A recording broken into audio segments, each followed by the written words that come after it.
பாஜகவுடன் துரைமுருகன் கள்ள உறவு. தமிழகத்தின் ஏக்நாத் ஷிண்டே முதல் குடும்பத்திற்கு இடியாய் சென்ற செய்தி.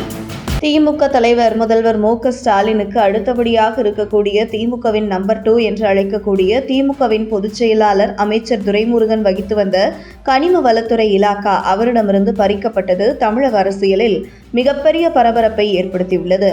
இந்த நிலையில் திமுகவின் மூத்த அமைச்சரான துரைமுருகன் மீது நடவடிக்கை எடுக்கும் அளவிற்கு முதல்வர் மு.க. ஸ்டாலினுக்கு அவசியம் என்ன வந்தது என்கின்ற விவாதம் அனல் பறந்து கொண்டிருக்கையில், துரைமுருகன் குறித்து மு.க. ஸ்டாலின் கவனத்திற்கு சென்ற அதிர்ச்சிகரமான ஒரு உளவுத்துறை ரிப்போர்ட் தான் துரைமுருகனின் இலாகா பறிக்கப்பட்டு அவரை திமுகவில் இருந்து ஓரம் கட்டும் முடிவுக்கு வந்தார் முதல்வர் மு.க. ஸ்டாலின் என்று தகவல் வெளியாகியுள்ளது.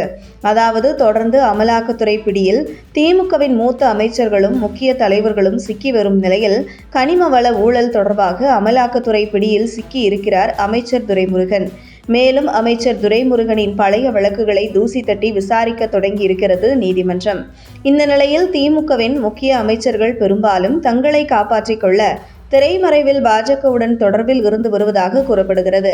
அந்த வகையில் அமைச்சரும் திமுகவின் மூத்த தலைவருமான துரைமுருகனும் பாஜகவுடன் தன்னை காப்பாற்றிக் கொள்ள கள்ள உறவில் இருந்து வருகிறார் என்கின்ற தகவல் முதல்வர் கவனத்திற்கு உளவுத்துறை மூலம் ரிப்போர்ட்டாக சென்றிருக்கிறது.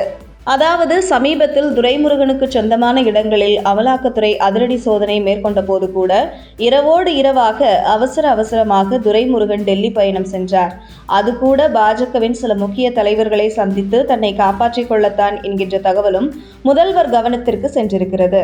அதே நேரத்தில் துரைமுருகன் மட்டுமல்ல, திமுகவை சேர்ந்த சுமார் 6 அமைச்சர்களும் சில திமுக எம்பிக்களும் பாஜகவுடன் நெருக்கமான திரைமறைவு தொடர்பில் இருந்து வருவதாக ஒரு அதிர்ச்சி ரிப்போர்ட் முதல்வருக்கு சென்றிருக்கிறது. இந்த நிலையில் பாஜகவும் தங்களுடன் நெருக்கம் காட்டும் திமுக அமைச்சர்கள் மற்றும் மூத்த தலைவர்கள் ஆகியோருடன் நட்பு பாராட்டி வருவதாகவும், எதிர்காலத்தில் இவர்களை பயன்படுத்திதான் திமுகவை உடைக்க வேண்டும் என்கின்ற திட்டமும் பாஜகவிற்கு இருப்பதாக கூறப்படுகிறது. அதாவது, வரும் 2026 சட்டசபை தேர்தலில் தேசிய ஜனநாயக கூட்டணி வெற்றி பெற முடியவில்லை என்றால் திமுகவில் துரைமுருகன் போன்றோரை வைத்து எப்படி மகாராஷ்டிராவில் ஏக்நாத் ஷிண்டேவை வைத்து சிவசேனாவை உடைத்து சிவசேனா ஆட்சியை பாஜக கவிழ்த்து செய்ததோ, அதே போன்று துரைமுருகன் போன்ற மூத்த தலைவர்களை வைத்து 2026 திமுக வெற்றி பெற்று மீண்டும் ஆட்சி அமைத்தால் திமுகவை உடைக்கும் திட்டத்துடனேயே பாஜகவும் அவர்களுடன் நெருக்கம் காட்டி வருவதாக கூறப்படுகிறது. அதே நேரத்தில் திமுகவை விட்டு வெளியேறி பாஜகவுடன் இணைந்தாலும் எப்படியும் பாஜக தான் ஆட்சி அமைக்க போகிறது.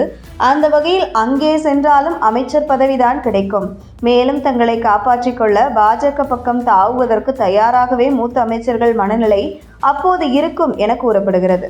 அதே நேரத்தில் பாஜகவுடன் கள்ள உறவில் இருக்கும் திமுக மூத்த தலைவர்கள் முக்கிய அமைச்சர்களுக்கு சீட்டு கொடுக்காமல் ஓரங்கட்ட வேண்டும் என்று முதல்வர் ஒரு பக்கம் ஆலோசனை நடத்தினாலும் அதற்கெல்லாம் வழி இல்லை. எப்படியும் தங்களுடைய ராஜதந்திரம் மூலமாக மிரட்டி திமுகவில் சீட்டு வாங்கி விடுவார்கள் பாஜகவுடன் தொடர்பில் இருக்கும் திமுக முக்கிய புள்ளிகள் என்கிறது அரசியல் வட்டாரங்கள். உங்கள் தின சேவல்.